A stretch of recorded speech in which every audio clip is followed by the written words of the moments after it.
깡패들이 새 학생을 조롱했다. 그가 전국 주짓수 챔피언인 줄은 몰랐다. 김민수는 산 이순신 고등학교의 웅장한 정면을 바라보며 심호흡을 했다. 15세의 나이에 4년 만에 세 번째로 새 학생이 되는 것은 이미 익숙한 일이었지만 여전히 낙담스러웠다. 그를 끊임없이 이사하게 만드는 엔지니어인 그의 아버지는 이번이 마지막이라고 약속했다. 서울이 그의 영원한 고향이 될 것이다. 김민수는 그를 믿고 싶었다. 그는 두꺼운 뿔테 안경을 고쳐 쓰고 갈색 머리를 손으로 쓸어내려 성공하지 못한 채 길들이려고 했다. 그의 가냘픈 체격과 적당한 키는 그를 육체적으로 두드러지게 만들지 못했다. 거기에 그의 타고난 수줍음과 책에 대한 열정을 더하면 새로운 고등학교의 무자비한 생태계에서 눈에 띄지 않게 되는 모든 요소를 갖추게 된다. 그리고 그것이 바로 그가 의도한 것이었다. 눈에 띄지 않게 남은 2년의 고등학교를 보내고 좋은 성적을 받고 그의 삶을 계속하는 것이다. 산 이순신 고등학교에 누구도 몰랐던 것, 김민수가 비밀로 유지했기 때문에 이전 학교에 누구도 몰랐던 것, 그 가냘프고 연약해 보이며 시선을 피하는 소년이 6살 때부터 주짓수를 수련해왔다는 것이다. 그뿐만 아니라 그는 청소년 부문 전국 챔피언이며 인상적인 승리 기록을 가지고 있다. 이사하기 전 서울의 그의 스승은 그가 국제적으로 경쟁할 잠재력이 있다고 말했다. 하지만 김민수는 그것을 자랑하지 않았다. 주짓수는 그의 개인적인 피난처이자 안전한 공간이었지 인기를 얻기 위한 도구가 아니었다. 첫날은 그가 예상했던 대로 흘러갔다. 불편한 소개, 곧 더 흥미로운 일로 시선이 옮겨지는 호기심 어린 시선, 그의 성을 정확하게 발음하려고 애쓰는 교사들. 김민수는 거의 모든 수업에서 맨 뒷줄에 앉아 질문에 답하고 나머지 시간은 눈에 띄지 않게 지냈다. 아니면 그렇게 믿었다. 쉬는 시간 동안 그는 읽을 조용한 구석을 찾으려고 운동장에서 농구 코트에서 3명의 소년이 그를 지켜보고 있는 것을 알아차렸다. 키가 가장 크고 운동 체격에 인기라고 외치는 머리 스타일을 한 소년은 동료들에게 무언가를 속삭였고 세 사람은 노골적으로 그를 가리키며 웃었다. 김민수는 모르는 척하고 책에 집중했다. 학교를 옮긴 세월은 불편함을 드러내는 것이 상황을 악화시킬 뿐이라는 것을 가르쳐 주었다. 그는 그들을 공식적으로 알기 위해 오래 기다릴 필요가 없었다. 다음 날 도서관에서 꺼낸 책 더미를 들고 복도를 걷다가 그를 바닥으로 곧장 밀어버리는 충격을 느꼈다. 책은 사방으로 흩어졌고 그의 안경은 1미터 떨어진 곳에 떨어졌다. 어머, 미안, 널 못 봤어. 너무 작아서. 조롱하는 목소리가 들리고 주변에서 웃음이 터져 나왔다. 아직 바닥에 있는 김민수는 안경을 집어쓰고 썼다. 그의 앞에는 전날의 세 소년이 있었다. 나는 박재현이야. 그런데 키가 가장 큰 소년이 그를 일으켜 세우려는 듯 손을 내밀었다가 김민수가 잡으려고 하자 손을 뺐다. 그리고 이들은 김태준과 이승구야. 너는 새로운 쥐새끼지, 그렇지? 김민수 더 많은 웃음.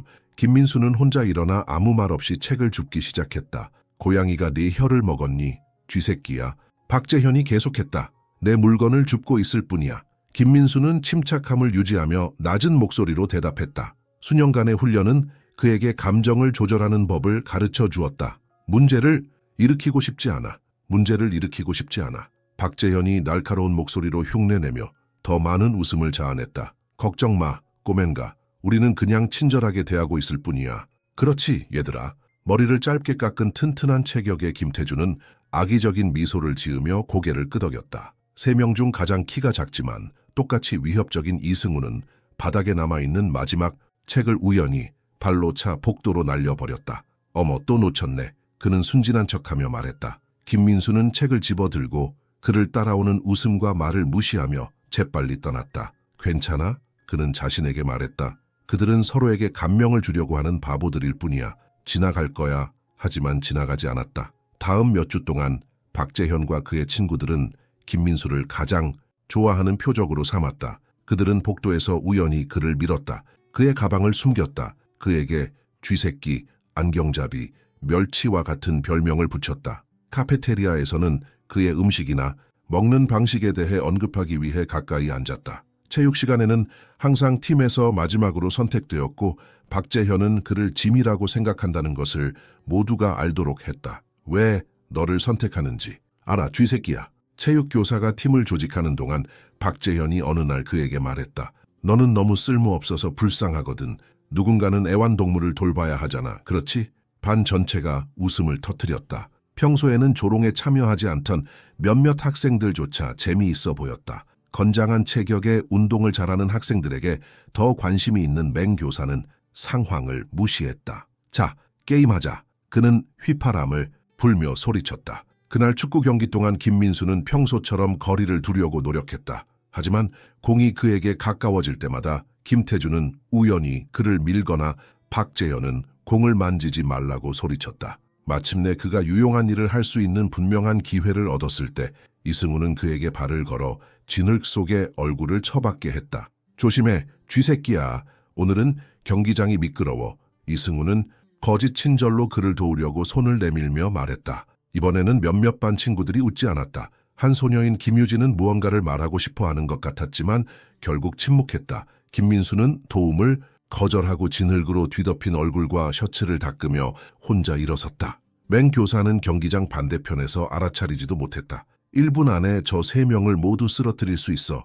김민수는 진흙을 닦으며 생각했다. 후회하게 만들 수 있어. 하지만 그는 주지수 스승의 말을 떠올렸다. 진정한 힘은 언제 사용하지 않아야 하는지 아는 데 있다. 그래서 그는 다시 한번 자존심을 삼키고 하루를 계속했다. 다음 몇 주 동안 더 많은 일이 일어났다. 미는 것은 의도적인 발걸이로 바뀌었다. 조롱하는 말은 직접적인 모욕으로 진화했다. 절정은 김민수가 사물함이 쓰레기로 가득 차 있고 쥐라는 단어가 영구 마커로 쓰여 있는 것을 발견한 월요일에 일어났다. 엉망진창을 치우려고 애쓰는 동안 그는 뒤에서 웃음소리를 들었다. 새로운 장식이 마음에 드니? 박재현은 옆 사물함에 기대어 태연하게 물었다. 네가 개인적인 손길이 필요하다고 생각했어. 김민수는 대답하지 않았다. 그는 지나가는 학생들의 시선을 무시하며 묵묵히 청소를 계속했다. 몇몇은 불편해 보였지만 아무도 개입하지 않았다. 있잖아, 쥐새끼야. 박재현이 계속했다. 너는 한심해. 심지어 자신을 방어하지도 않아. 이것으로부터 나 자신을 방어할 필요가 없어. 김민수는 심지어 박재현조차 그의 침착함에 놀라며 낮은 목소리로 대답했다. 이것은 나보다 너에 대해 더 많은 것을 말해줘. 박재현의 미소는 잠시 흔들렸지만 재빨리 조롱하는 표정을 되찾았다. 어머, 쥐새끼가 말하네. 그는 친구들을 바라보며 외쳤다. 조심해, 물 수도 있어. 김태준과 이승우는 웃었지만 그들의 웃음에는 어색함이 있었다. 여러 학생들이 그 장면을 지켜보기 위해 멈춰섰다. 이제 그만해, 박재현. 갑자기 여성의 목소리가 들렸다. 김민수가 전에 알아차렸던 소녀인 김유진이었다. 재미없어. 이제 여자친구가 생겼니, 쥐새끼야? 박재현은 김유진을 무시하며 대답했다. 네가 설치류를 좋아하는 줄은 몰랐어. 김유진 소디, 너는 바보야. 그녀는 김민수의 팔을 잡으며 대답했다. 가자, 청소하는 것을 도와줄게. 그들이 떠나면서 김민수는 박재현이 소리치는 것을 들을 수 있었다. 아직 끝나지 않았어, 쥐새끼야. 이제 시작일 뿐이야. 김유진의 도움으로 김민수는 대부분의 엉망진창을 치울 수 있었다. 그녀는 박재현과 그의 친구들이 새로운 학생들을 괴롭히는 것으로 유명하지만 피해자가 반응하거나 더 흥미로운 목표를 찾으면 일반적으로 지친다고 말했다. 어떻게 그렇게 침착할 수 있는지 이해가 안 돼. 그녀는 김민수의 책에서 요구르트 잔해를 닦으면서 말했다. 나는 몹시 화가 났을 거야. 김민수는 어깨를 으쓱했다.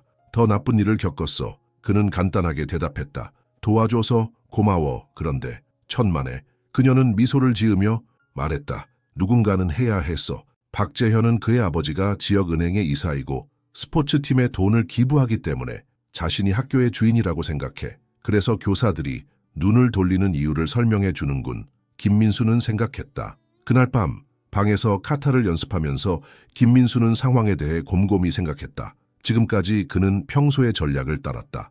반응하지 않고 약점을 보이지 않고 지루해질 때까지 기다리는 것이다. 하지만 무언가가 바뀌었다. 아마도 김유진의 개입 때문이거나 이번에는 그의 아버지가 다시는 이사하지 않겠다고 약속했기 때문일 것이다. 어쨌든 김민수는 처음으로 폭풍이 지나가기만을 기다릴 수 없다고 느꼈다. 무언가를 해야 해. 그는 생각했다. 하지만 뭘? 대답은 이틀 후 최악의 형태로 왔다. 김민수는 문제를 피하기 위해 가능한 한 빨리 옷을 갈아입고 체육 수업 후 탈의실에 있었는데 박재현, 김태준, 이승우가 들어왔다. 나머지 학생들은 이미 떠났다. 누가 있는지 봐. 박재현은 좋은 징조가 아닌 미소를 지으며 말했다. 쥐새끼가 혼자 있네. 김민수는 침착함을 유지하려고 노력하며 옷을 계속 입었다. 문제를 일으키고 싶지 않아. 그는 평소의 말을 반복했다. 재미있네. 박재현이 다가오며 대답했다. 왜냐하면 우리는 그러고 싶거든. 뒤따른 일은 빠르고 굴욕적이었다.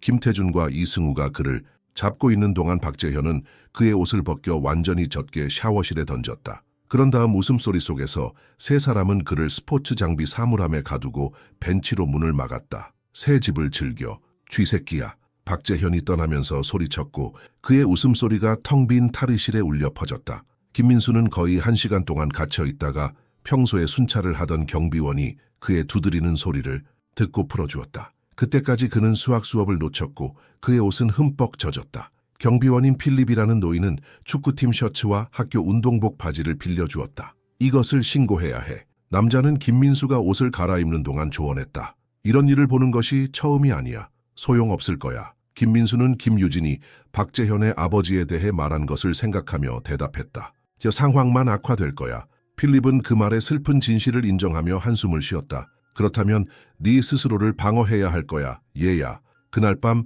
김민수는 잠을 잘 수 없었다. 경비원의 말이 그의 머릿속에 울려 퍼졌다. 내 스스로를 방어해야 할 거야. 수년 만에 처음으로 그는 타타미 밖에서 주짓수 기술을 사용할 가능성을 진지하게 고려했다. 해를 끼치기 위해서가 아니라 자신을 방어하기 위해서다. 이 상황을 한 번에 끝내기 위해서다. 하지만 어떻게? 그는 단순히 그들을 공격할 수 없었다. 그것은 그를 공격자로 만들 것이다. 그는 그들이 다른 사람들이 무슨 일이 일어나는지 볼 수 있는 곳에서 첫 번째 발걸음을 내딛게 해야 했다. 그리고 그는 자신을 통제하고 자신을 방어하는 데 필요한 힘만 사용하고 그 이상은 사용하지 않아야 했다. 기회는 예상보다 빨리 왔다. 다음 날 카페테리아에서 점심시간 동안 김민수는 박재현과 그의 친구들이 나타났을 때 혼자 테이블에 앉아 있었다. 오늘 그들에게는 무언가 달랐다. 그들의 미소는 더 위협적이었고 그들의 눈은 더 차가웠다. 탈의실 사건은 그들에게 자신감을 주었다. 그들은 결과 없이 원하는 대로 할 수 있다고 생각했다. 안녕, 쥐새끼야. 박재현은 그의 앞에 앉으며 인사했다. 어제 개인 사우나가 마음에 들었니?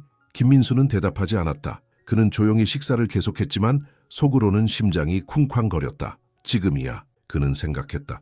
일어날 거라면 지금이야. 말하고 있잖아. 박재현은 주먹으로 테이블을 치며 계속했다. 고양이가 내 혀를 먹었니? 제발 내버려둬. 김민수는 처음으로 그의 눈을 똑바로 쳐다보며 말했다. 조용히 먹고 싶을 뿐이야. 카페테리아는 조용해졌다. 모두가 다음에 일어날 일을 예상하며 그 장면을 지켜보고 있었다. 심지어 가까운 테이블에 앉아있는 몇몇 교사들도 아직 개입할 의향이 없어 보였지만 관심을 기울이고 있었다. 듣고 있니? 얘들아. 박재현은 조롱하는 미소를 지으며 친구들을 바라보았다. 쥐새끼가 우리를 내버려 두기를 원하네. 어떻게 생각해? 그는 또 다른 교훈이 필요하다고 생각해. 김태준은 손가락 관절을 꺾으며 대답했다. 동의해. 이승우가 덧붙였다. 아무것도 배우지 못했어. 다음에 일어난 일은 너무나 빠르게 일어났기 때문에 나중에 목격자들이 말할 때 각자 약간 다른 버전을 가지고 있었다. 박재현은 일어서서 김민수의 쟁반을 잡고 음식을 바닥에 던졌다. 그런 다음 빠른 동작으로 김민수의 셔츠 깃을 잡으려고 했다. 그때 모든 것이 바뀌었다. 순식간에 김민수는 거의 눈에 띄지 않는 유연한 동작으로 잡는 것을 피했다. 그런 다음 중력을 거스르는 듯한 완벽한 기술로 박재현의 뻗은 팔을 잡고 자신의 추진력을 이용하여 균형을 잃게 했다. 아무도 반응하기 전에 박재현은 바닥에 쓰러져 팔이 등 뒤로 고정되었고 김민수는 그를 다치게 하지 않고 움직이지 못하게 유지하는 데 필요한 압력만 가하며 그 위에 있었다. 카페테리아에 떨어진 침묵은 절대적이었다. 아무도 방금 목격한 것을 믿을 수 없었다. 쥐새끼, 새롭고 약하다고 여겨지는 소년이 놀라운 용이함으로 학교의 깡패를 쓰러뜨린 것이다. 김태준과 이승우는 늦게 반응했다. 그들은 개입하려고 했지만 김민수는 박재현을 놓지 않고 너무나 강렬하게 그들을 바라보아 둘 다 멈춰섰다. 문제를 일으키고 싶지 않아. 김민수는 분명하고 단호한 목소리로 말했다. 결코 그러고 싶지 않았어. 하지만 오늘 끝날 거야. 박재현은 벗어나려고 했지만 움직일 때마다 팔이 더 불편한 위치에 놓일 뿐이었다. 고통스럽지는 않았지만 김민수는 압력을 완벽하게 조절했다. 완전히 움직일 수 없었다. 놔줘 빌어먹을 미치광이야. 박재현은 분노와 당혹감으로 얼굴이 붉어지며 소리쳤다. 진정하면 놔줄게. 김민수는 놀라울 정도로 침착하게 대답했다. 그리고 이것이 끝났다고 약속하면 더 이상의 괴롭힘도 더 이상의 조롱도 더 이상의 쥐새끼도 없어. 끝났어. 마침내 교사 중 한 명인 박 선생님이 다가왔다. 여기서 무슨 일이 일어나고 있는 거야? 그녀는 물었지만 꽤 분명했다. 오해입니다, 선생님. 김민수는 박재현을 놓지 않고 대답했다. 박재현이 넘어졌고 제가 일으켜 세우는 것을 돕고 있습니다. 그렇지, 박재현? 박재현의 눈은 분노로 타올랐지만 그는 육체적으로나 사회적으로 갇혀 있었다. 쥐새끼가 그를 쓰러뜨리고 쉽게 움직이지 못하게 했다는 것을 인정하면 그의 명성은 파괴될 것이다. 괴롭힘에 대한 진실을 말하면 그는 행정부와 문제가 생길 것이다. 그래, 그는 마침내 중얼거렸다. 오해입니다. 그렇다면 둘 다 일어나세요, 제발.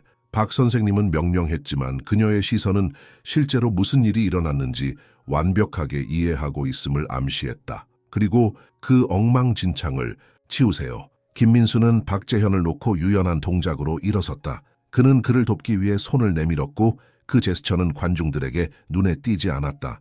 박재현은 잠시 망설인 후 손을 잡고 일어섰고 아무도 눈을 마주치지 않았다. 쏟아진 음식을 치우면서 김민수는 박재현에게 몸을 기울여 속삭였다. 6살 때부터 주짓수를 수련해왔어. 청소년 부문 전국 챔피언이야. 팔을 부러뜨릴 수도 있었지만 너처럼 되고 싶지 않아서 그러지 않았어. 다른 사람을 다치게 하는 것을 즐기지 않아. 박재현의 얼굴은 빨간색에서 흰색으로 변했다. 처음으로 그는 자신이 누구와 얽혔는지 이해하는 것 같았다. 끝나지 않았어. 그는 평소에 확신 없이 중얼거렸다. 그래, 끝났어. 김민수가 대답했다. 아니면 학교 전체가 네가 쥐새끼에게 쓰러졌다는 것을 알기를 원하지 않는 한 생각해봐. 소식은 들불처럼 퍼졌다. 하루가 끝날 무렵 모든 사람은 김민수가 겉보기에 힘들이지 않고 박재현을 쓰러뜨리고 움직이지 못하게 했다는 것을 알았다. 버전은 다양했다. 어떤 사람들은 그가 가라테를 사용했다고 말했고 다른 사람들은 그가 쿵푸를 사용했다고 말했으며 심지어 김민수가 실제로 학교에 침투하기 위해 파견된 비밀 요원이라고 주장하는 사람도 있었다. 하지만 모두 한 가지 점에 동의했다. 쥐새끼는 더 이상 쥐가 아니었다. 그는 훨씬 더 위험한 존재였다. 다음 며칠 동안 변화는 눈에 띄었다. 박재현과 그의 친구들은 김민수를 전염병처럼 피했다. 이전에는 그를 알아차리지 못했던 다른 학생들은 이제 호기심과 존경심이 섞인 눈으로 그를 바라보았다. 심지어 몇몇은 그에게 말을 걸고 카페테리아에서 그와 함께 앉거나 작업 그룹에 포함시키도록 감히했다. 김유진은 사건 이후 처음으로 다가왔다. 정말 대단했어. 그녀는 쉬는 시간 동안 운동장 벤치에 그의 옆에 앉으며 말했다. 어디서 그런 것을 배웠어? 김민수는 처음으로 자신의 비밀을 공유했다. 그는 주짓수, 수년간의 훈련, 대회에 대해 이야기했다. 그는 휴대폰에서 몇 장의 사진을 보여주었다. 그가 연단에 서서 메달을 걸고 도복과 검은 띠를 메고 있는 사진이었다. 김유진은 매료되어 들었다. 왜 전에 말하지 않았어? 몇 주 동안의 괴롭힘을 피할 수 있었을 텐데. 김민수는 대답하기 전에 잠시 생각했다. 그것으로 알려지고 싶지 않았어. 그는 마침내 말했다. 이전 학교에서 그들이 알게 되었을 때 나는 주짓수 소년이 되었어. 그 이상도 아니었어. 그리고 몇몇은 끊임없이 나에게 도전하거나 이유 없이 나를 두려워했어. 나는 그냥 김민수가 되고 싶었어. 김유진은 이해하며 고개를 끄덕였다. 글쎄, 이제 너는 박재현을 쓰러뜨린 소년. 야, 그녀는 농담했다. 더 나은지 모르겠네. 둘 다 웃었다. 사실이었다. 그는 한 레이블을 다른 레이블로 바꾼 것이다. 하지만 적어도 이것은 그가 선택한 것이었다. 그러나 진정한 변화는 일주일 후에 왔다. 김민수는 도서관에서 공부하고 있었는데 박재현이 그의 앞에 앉았다. 주변에는 아무도 없었다. 할 말이 있어. 그는 평소의 오만함 없이 낮은 목소리로 말했다. 김민수는 만일의 사태에 대비하여 책을 덮었다. 하지만 다음에 일어난 일은 그를 놀라게 했다. 미안해. 박재현은 아래를 내려다보며 말했다. 모든 것에 대해 쥐새끼라고 부른 것, 밀친 것, 탈의실에서 한 일, 모든 것에 대해. 김민수는 그의 얼굴에서 조롱이나 속임수에 징후를 찾으며 조용히 그를 지켜보았다. 그는 아무것도 찾지 못했다. 왜 지금 사과하는 거야? 그는 마침내 물었다. 박재현은 한숨을 쉬었다. 교훈을 주었기 때문이야. 그는 인정했다. 주짓수뿐만 아니라 존엄성에 대한 교훈을 주었어. 나를 굴욕시키고 우리가 한 일을 모두에게 말하고 네가 말한 것처럼 팔을 부러뜨릴 수도 있었어. 하지만 그러지 않았어. 김민수가 방금 들은 것을 처리하는 동안 잠시 침묵이 흘렀다. 그리고 박재현은 여전히 그를 똑바로 쳐다보지 않고 계속했다. 내 아버지가 모든 것을 알게 되었어. 누군가가 우리가 한 일을 말한 것 같아. 그는 몹시 화가 났어. 내가 이것을 해결하지 않으면 생일에 약속한 차를 빼앗을 거라고 말했어. 아마 여기 있네. 김민수는 생각했다. 진정한 이유 누군가? 그는 물었다. 김유진. 박재현은 고백했다. 그녀의 어머니는 아버지와 함께 은행에서 일해. 그녀가 감히 그럴 줄은 몰랐지만 그랬어. 김민수는 웃지 않을 수 없었다. 처음부터 그를 위해 나선 유일한 사람인 김유진은 계속해서 그렇게 하고 있었다. 들어봐. 박재현이 계속했다. 우리가 친구가 되기를 기대하지 않아. 그냥 미안하고 다시는 일어나지 않을 거라고 알리고 싶을 뿐이야. 누구에게도. 김민수는 그의 진심을 평가하며 그를 뚫어지게 바라보았다. 마침내 그는 고개를 끄덕이고 손을 내밀었다. 사과를 받아들일게. 그는 말했다. 하지만 내 말이 맞아. 우리는 친구가 되지 않을 거야. 적어도 지금은 아니야. 박재현은 그의 손을 잡고 굳게 악수했다. 공정해. 그는 말했고 처음으로 조롱이나 악의가 없는 미소를 지었다. 그런데 그 동작 중 하나를 가르쳐 줄 수 있니? 인상적이었어. 김민수는 미소를 지었다. 언젠가 그럴 수도 있어. 그는 대답했다. 네가 정말로 변했다는 것을 증명하면. 다음 몇 주 동안 산 이순신 고등학교의 분위기는 눈에 띄게 바뀌었다. 적어도 김민수에게는. 그는 더 이상 눈에 띄지 않았지만 끊임없는 관심의 중심도 아니었다. 사람들은 그를 존경심으로 대했고 심지어 몇몇은 감탄심으로 대했지만 가장 중요한 것은 그를 동등하게 대했다는 것이다. 그는 친구를 사귀었고 김유진이 처음이었지만 유일한 사람은 아니었다.